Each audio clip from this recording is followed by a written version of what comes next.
아주 오래전부터 우리 인류는 새로운 것을 발견하기 위해 많은 노력을 해왔습니다. 새로운 대륙을 발견하는 것부터 새로운 먹거리를 찾는 것, 심지어 지구를 넘어 우주에까지 도전하며 호기심을 풀기 위한 노력을 했는데요.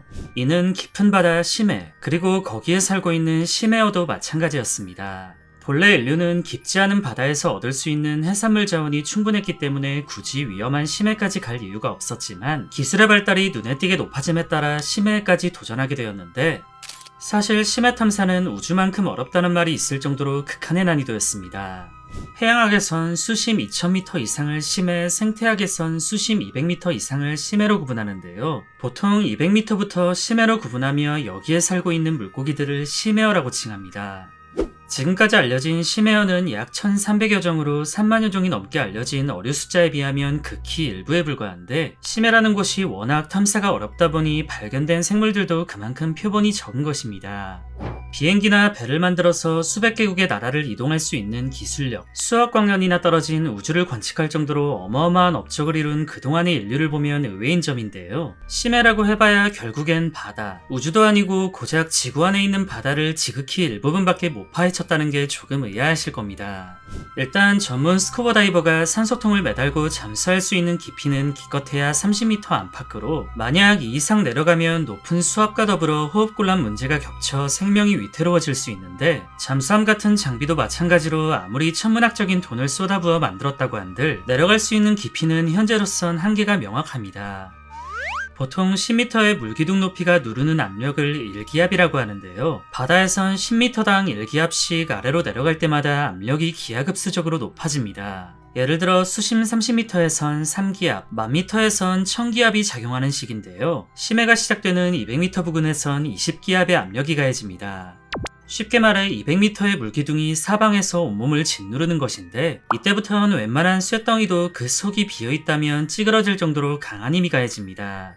특히 해저 500m부터는 잠수함마저 선체에 심한 무리가 갈 정도로 엄청난 압력을 받는데요. 본격적으로 심해를 연구하기 위해선 수백 미터가 아닌 수천 미터를 내려가야 하기에 심해 탐사를 목적으로 특수 제작된 탐사선만이 제대로 된 탐사가 가능하며, 이마저도 기술력의 한계로 완전한 심해 탐사까진 불가능합니다.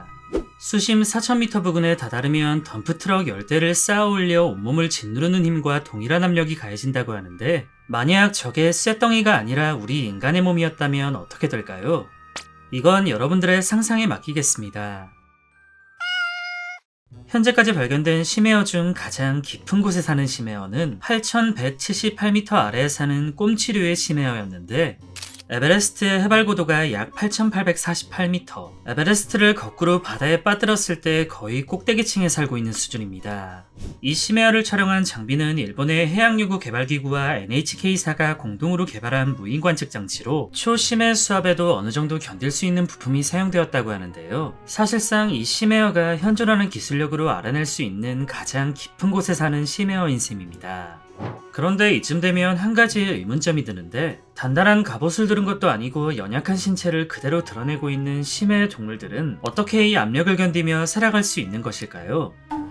일단 높은 수압을 받으며 살아가는 이 동물들은 평범한 어류들과는 다른 신체 구조를 갖고 있습니다. 이들은 몸속 빈 공간에 공기가 아닌 물을 채워 넣으며 이 수압을 견디는데, 이렇게 하면 몸 안에 있는 물과 몸 밖에 있는 물의 압력이 균형을 이뤄 몸이 찌그러지지 않고 수압의 영향을 흘려보낼 수 있습니다. 간단히 예시를 들면 속이 꽉 찬 야구공의 경우 심해에 들어갈 시 수압 때문에 찌그러지지만, 속이 텅 빈 계란은 심해의 강한 수압에도 깨지지 않는 것과 비슷한 원리인데요. 추가로 심해 생물들은 수압에서도 세포 사이의 물질 전달이 원활하게 이루어질 수 있도록 막 구조에 유연한 불포화 지방을 다량 함유하고 있습니다.